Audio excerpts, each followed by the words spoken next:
question comes from Asante Carter in response to, but what do we know about the Behringer LMDrum or LMDrum or LMDrum? A video I did in June 2021, and loads of people turned around and said it's not called the LM2. And I know it's not called the LM2, it's called the LMDrum.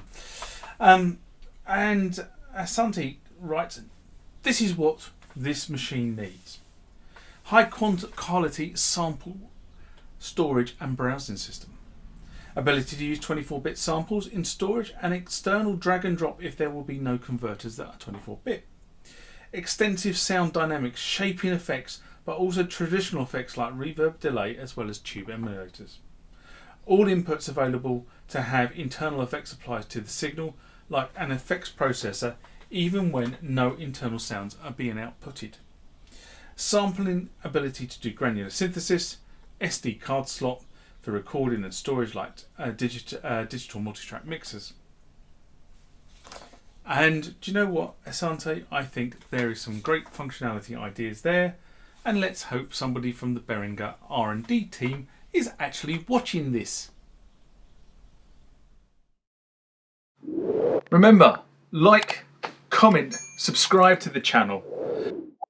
Go over to Instagram and follow me there. Go over to Facebook, follow me there. That's where the normal notices are. And consider becoming a Patreon.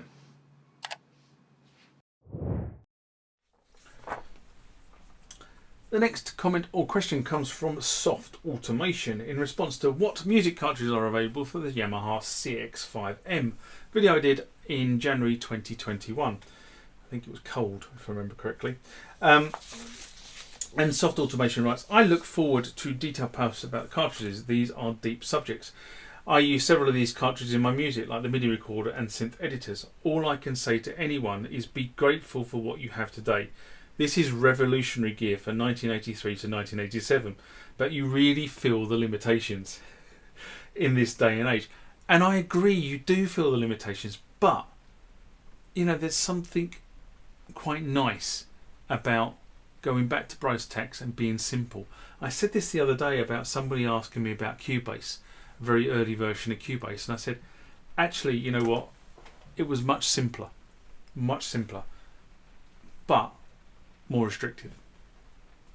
Anyway, I love the CX5M and this environment, but you will want to appreciate the process of integrating it into your music. I encourage people to find these while you can, though.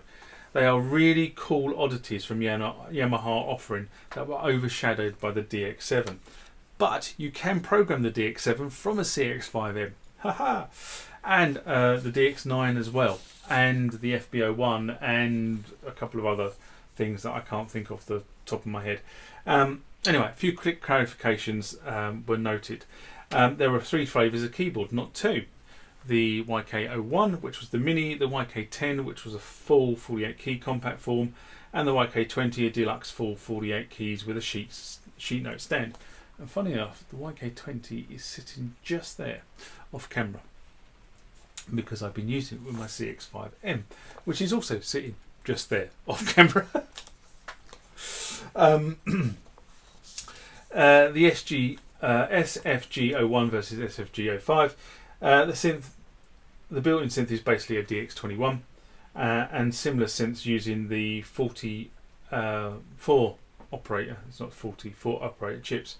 However, the SFG01 is the original, very, very early MIDI release and will only work with proprietary Yamaha keyboards mentioned above, whereas the SFG-5 supports MIDI properly, which is a critical difference. And what I would recommend is you have a look around for getting yourself an SFG-05, and I'm going to say this to camera, I actually have one that is going up for sale. So if you want an SFG-05 and you don't want to go through eBay, ping me directly on YouTube and we'll start chatting. You can swap the 01 EEPROM to a 05 EEPROM by making your own or buying one. Yeah, that's true. If you know what you're doing and you have the unit already, you can upgrade a 1 to a 5. which then enables you to hook up modern synths via MIDI. Now, just to clarify, it has most of the functions of the SF05, but there was a couple of subtle differences, and I don't know what they are. But I read a post on a Yamaha site a while back that said you don't get everything, but you get most things, and it doesn't affect the performance of the upgraded SFG01 interface.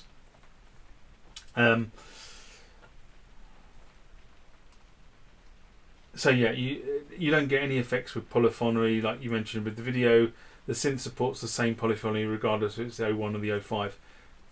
Now that's an interesting one because I read a comment about the 01 and the 05 to be slightly different, so that's real world experience coming into the fact that I've obviously got a 5 in my CX5M and not an 01, so I'm obviously going by what other people have written on that particular one.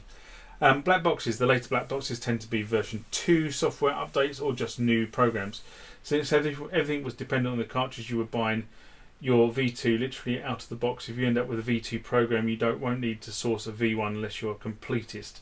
And I don't believe that any Yamaha programs have problems running first generation CX5M. Some third-party games and programs do not, mainly due to the fact that RAM is different between the CX5M2 and the CX5M units. Not all programs take advantage of the mouse, but those that do definitely benefit from it. Programs like graphics, MIDI recorder, and other somewhat normal or modern feel if you have a mouse connected. A working mouse is rare and expensive. I have one, but it's also uncommon to find a CX that has one of these included. Just know it is possible to find them, and it does enhance the user experience. Yeah, so there were some good clarifications there. Soft automation. My CX5M came with a small keyboard, and I found reference to the YK20, which I found a year or so later, which is why I used the YK20, because I find the bigger keyboard suits fatter fingers. And to me, it does make a hell of a lot of difference in terms of the way I use the keyboard. But what I would say about the CX5M, and I went back to this, I covered it just a minute ago and said it, is that the CX5M, while basic, that kind of is its charm. The fact that it is basic is kind of the charm of the unit, in that if you want to program the DX7, you get the basic controls to allow you to do it, and it's set out in a way that is relatively easy to do, unlike some of the programmers. And I am going to do a video about that, maybe hopefully before the year's out, but we shall see. My general health hasn't been particularly brilliant, so that's the reason why some of these videos are being slow to be released. Anyway, great clarifications and a great comment.